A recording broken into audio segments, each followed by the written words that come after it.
WeatherTech Side Window Deflectors are made of a strong and flexible polycarbonate with ultra-thin precision machined flanges that are designed to slip into the window channels. Before installing your deflectors, make sure the window and window channel are completely clean and dry.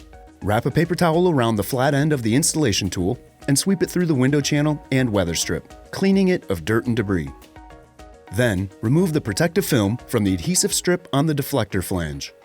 Now, working back to front, insert the flange of the deflector into the vertical window channel at a slight angle. Then, straighten the deflector and slide it up into the window channel. Before closing your window, make sure the deflector is fully inserted into the window channel and that there is no obstruction to the window track. Double check by running the flat end of the installation tool behind the deflector. Raise the window slowly.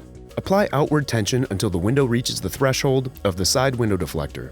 Then, finish raising the window without the added tension. Repeat the process on the other side, and your WeatherTech side window deflectors are installed.